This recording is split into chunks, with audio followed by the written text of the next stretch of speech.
America was supposed to be the safe harbor. This week, for the first time in 6 years, it stopped acting like one. For 6 full years now, the entire Sussex public narrative has rested on a single load-bearing premise. Britain rejected them, America welcomed them with open arms, and the exile turned into freedom. It was a genuinely effective marketing story, and it worked precisely because it required almost nothing of the audience except a basic willingness to extend sympathy. A couple wronged by a cold, unforgiving institution finding refuge in a country that valued them for who they actually were. It worked for a long time because enough people on this side of the Atlantic believed both halves of it simultaneously. Prince Harry and Meghan Markle already plotting to break these so-called new Megxit rules. Because, of course, Megxit was never going to last, given they aren't making any money. So they did this new deal with the British royal family, with Alison Boshoff, revealing the Sussexes have agreed to a whole load of respectful guidelines. But this week, the American half of that story took a hit unlike anything it has absorbed before. And I think it is worth slowing down and understanding exactly why, because the shift did not come from where most people following this story would have expected it to come from. Let's start with what actually changed, because "America is tired of them" is the kind of headline that circulates constantly in royal coverage and usually means very little on close inspection. This time, I think it means something specific and something that is going to be harder to reverse than the usual news cycle fatigue. The fatigue showing up right now in comment sections, in opinion polling, in the noticeably cooler tone of late-night hosts who have historically treated this couple with real gentleness, is not coming from the demographic you would automatically expect. It is not coming primarily from conservative commentators or royalist Americans who were always going to be critical of the Sussex departure regardless of how it unfolded. It is coming, in significant measure, from the same liberal and progressive audience that cheered loudest during the Oprah interview, that defended the couple through the early and most difficult years of the transition, that extended benefit of the doubt again and again when other observers were already skeptical. Those are precisely the people now saying, openly and without much hedging, that they are exhausted by all of it. Harry and Meghan breaking the Sandringham Agreement, and why the Queen would never have tolerated the despicable behaviour we are seeing now. Not angry, particularly. Exhausted is the more accurate word, and it is the word that keeps showing up across the coverage of this shift. The specific complaint that surfaces most often, across comment sections and opinion pieces alike, is the persistent gap between a couple who continue to say, publicly and repeatedly, across nearly every interview, that all they ever wanted from this entire transition was genuine privacy, and a couple who have never actually stopped producing content about their own private lives for a 6-year stretch, running without any meaningful pause. And Meghan supposedly heading back for the Invictus Games. A week ago, he was bringing her and the kids. Then a couple of days after that, they were staying in a royal palace. William wasn't happy. Kate did the 3 Peaks challenge. Now, apparently, Meghan might not come. The kids might not come. Again, an absolute cluster bomb. I nearly said the wrong word. The Netflix docuseries, the Spotify podcast before it quietly ended, the memoir that reproduced private conversations in granular detail, the lifestyle brand launches arriving one after another without much of a pause between them. People are noticing, increasingly out loud, that a family whose stated goal was to be left alone by the cameras has been remarkably persistent about staying in front of them. But the thing that actually pushed this from mild content fatigue into something closer to real sustained backlash was not the general exhaustion with the Netflix and podcast cycle. It was Invictus, specifically, and I think it deserves to be treated as its own separate development rather than folded into the general fatigue narrative. They weren't able to stick to these rules. They aren't planning to stick to these rules. And according to Taz, has already dismantled this whole Megxit. It just doesn't have the same ring, does it? This whole Megxit scan. Stay with me, because this is the part of the story that I think matters most, and the part that most coverage this week has undersold. For years, even people who were deeply skeptical of nearly everything else Harry has done since leaving the royal family would stop, pause, and make a specific exception for Invictus. Whatever else you think of him, the memoir, the interviews, the endless commercial ventures, he built something genuinely real for wounded veterans, a competition that gave people recovering from serious service-related injuries a platform and a purpose that did not exist in that form before he created it. That was the shield.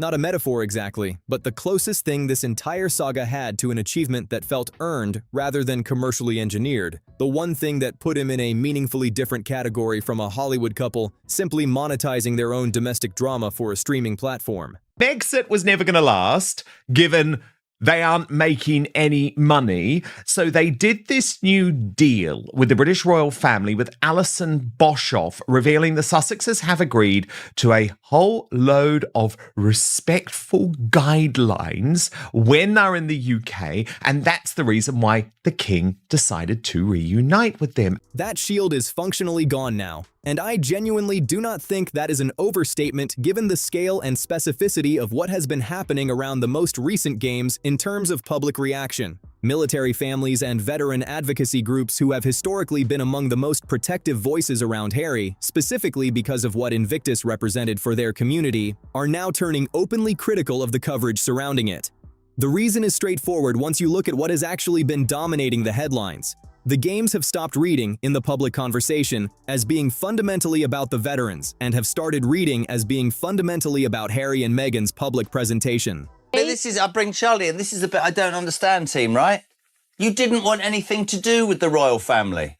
But now when you choose to come back for whatever reasons, to see your father or ingratiate yourself and get a few quid, sorry, Sharon, you won't like that. Why the bloody hell should you have taxpayer-funded security? Because you don't like my country, you don't like the royal family, you don't want to be here. Every recent headline connected to the games has centered on Meghan's wardrobe choices, on Harry's ongoing security demands, on whether a Netflix camera crew embedded with the production is capturing the coverage angles the production needs. Meanwhile, there have been reports, detailed enough and sourced widely enough that they have generated genuine anger rather than passing skepticism, of wounded veterans covering their own travel and accommodation costs in order to compete, while the event's royal patron arrives by private jet and stays in 5-star accommodation for the duration.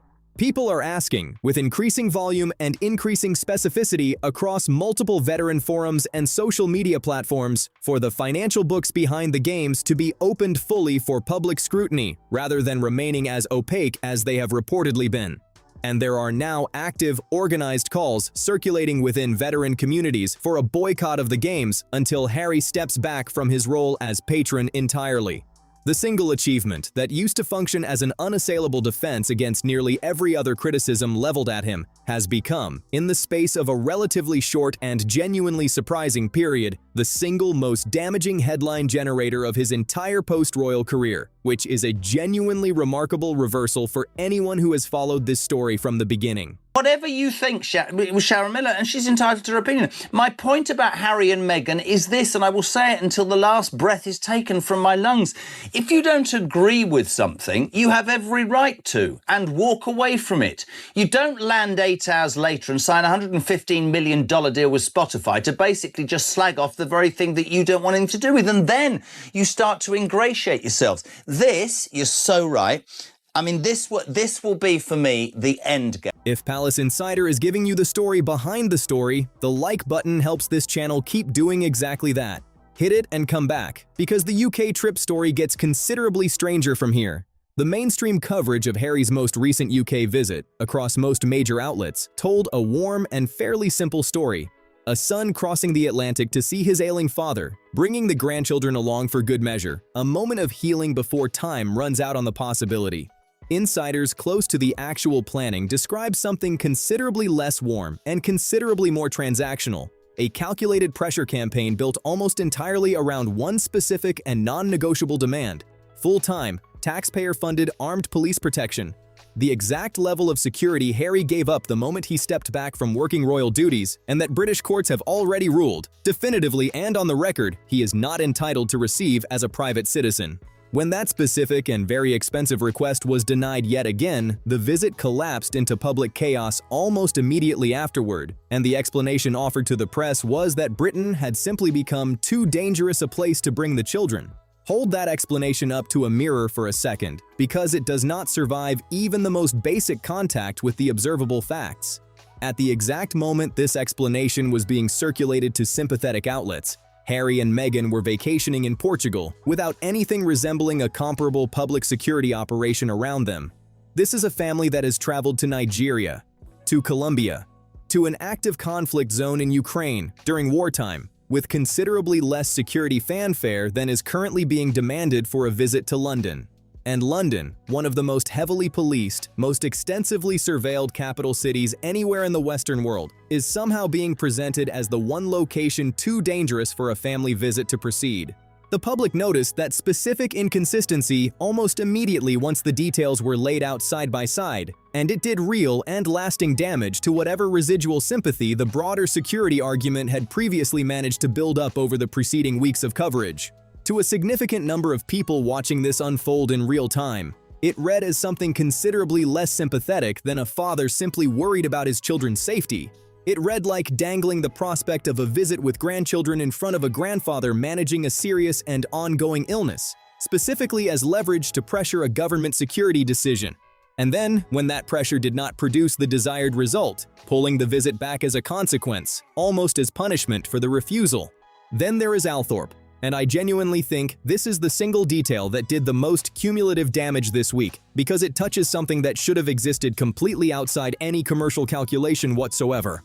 Althorp is the Spencer family's ancestral estate, Diana's childhood home, and, since 1997, her final resting place, the site where her family has quietly maintained her memory away from the intensity of public attention for nearly 3 decades now. A visit there by her own son should be about as private, as sacred, and as untouchable a moment as exists anywhere in this entire sprawling story. There is no version of a healthy family narrative in which that specific visit becomes a subject of commercial planning or media strategy. But reports emerged this week that a camera crew was reportedly expected to accompany the visit, connected specifically to a new documentary said to currently be in production, timed to mark the 30th anniversary of Diana's passing. When people fully processed what that actually meant, that a visit to a mother's grave might be filmed, carefully edited, and eventually packaged as licensed content for a major streaming platform, the public reaction was not mild disapproval. It was something closer to genuine fury, spreading quickly across social media and generating exactly the kind of sustained anger that tends to actually stick rather than dissipate after a single news cycle. The same man who has said repeatedly and publicly across interviews and in his own memoir that he left the United Kingdom specifically to protect his family from being turned into media content by other people now faces direct accusations of doing precisely that to his own mother's memory on the anniversary that should matter more than any other date on his calendar.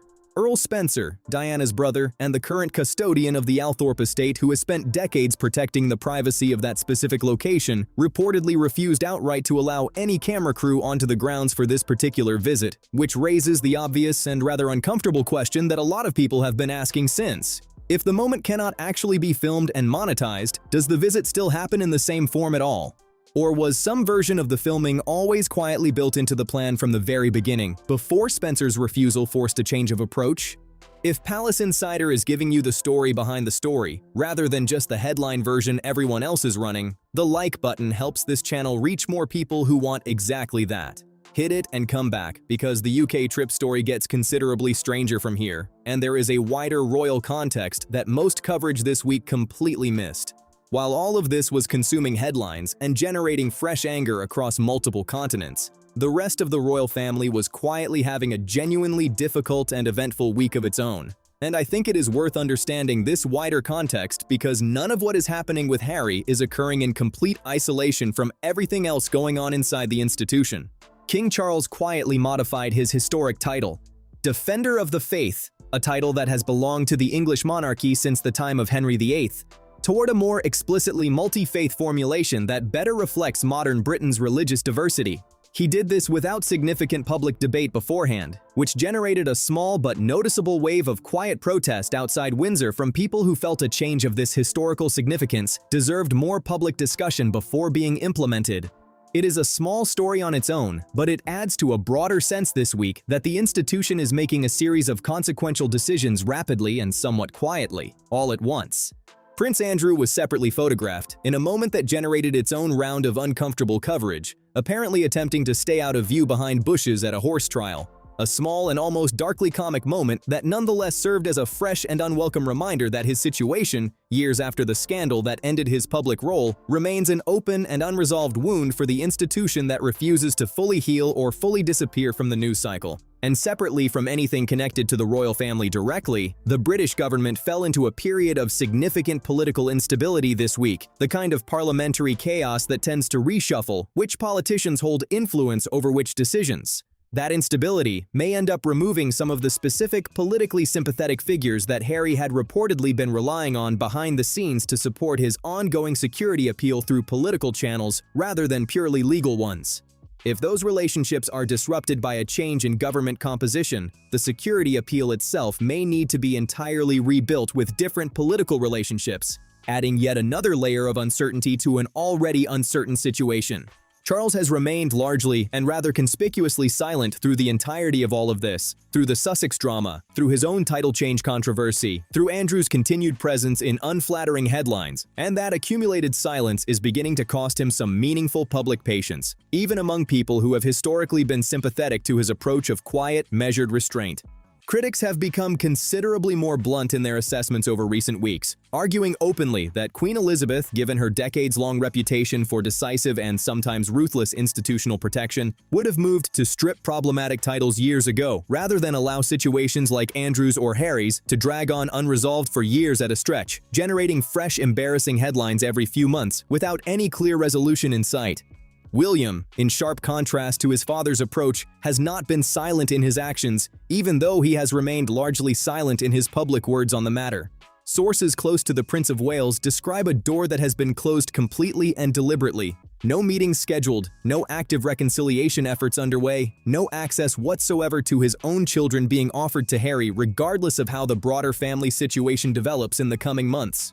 William is reportedly playing a considerably longer game than any single visit, any single dispute, or any single news cycle could account for. His own 3 children are growing up in real time, forming their own memories and their own understanding of family, and William has shown no interest whatsoever in exposing them to a media operation that has repeatedly and demonstrably turned private family material, conversations, disagreements, even specific incidents involving children, into commercial content for books, documentaries, and interviews.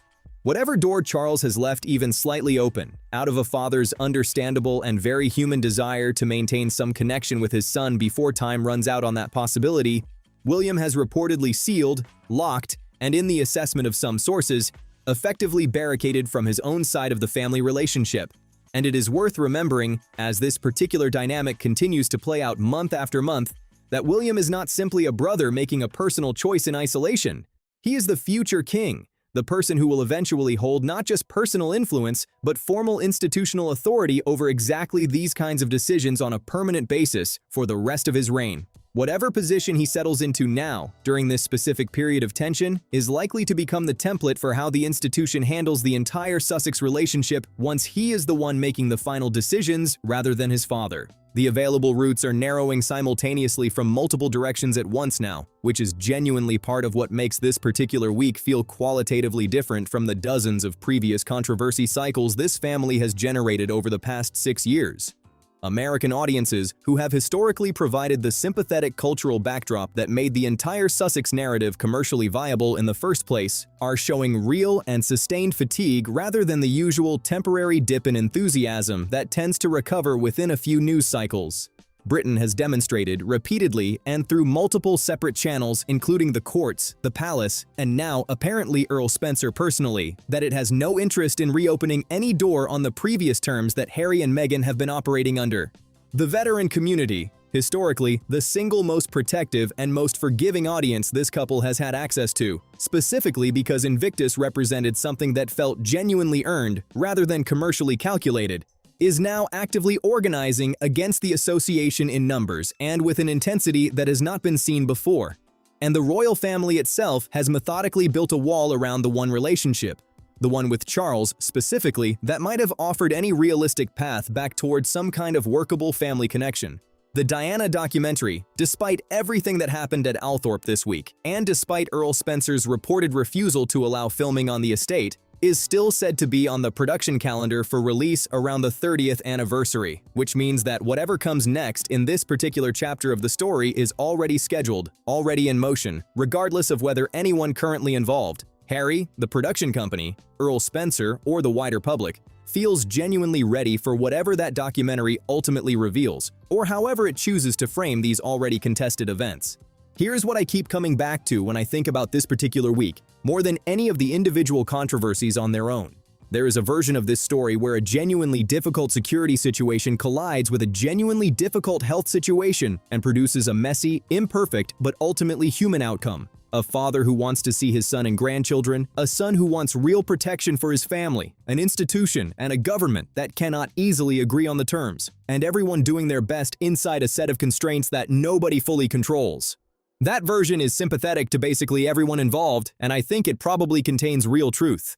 But there is also a version of this story where a security dispute becomes leverage, where a grandfather's declining health becomes a pressure point rather than simply a source of sadness, where a mother's grave becomes a location scout for a documentary crew before public backlash forces a change of plan, and where every single element of what should be a private family situation gets filtered through the same commercial machinery that has characterized nearly every other Sussex undertaking of the past 6 years. That version is considerably less sympathetic, and based on what actually happened this week, the Portugal contradiction, the Althorp camera crew reports, the timing of the documentary, I think it also contains real truth.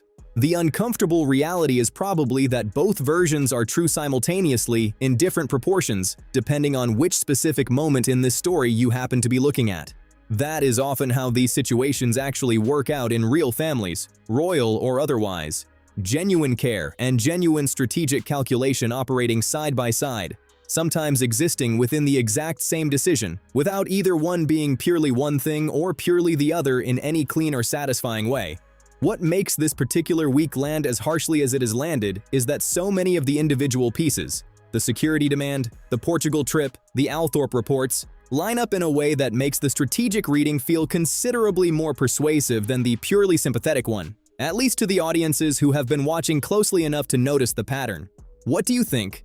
Does the American backlash actually stick this time, or does the news cycle move on the way it always eventually does? And do you think the Invictus Association survives this particular controversy, or is the damage from this specific week permanent in a way that previous controversies were not? Do you buy the sympathetic reading of the security dispute, the strategic reading, or some combination of both depending on the moment? Drop your take in the comments. I read every one of them, and they genuinely shape what we cover next. Subscribe if you haven't already, and I will see you in the next one.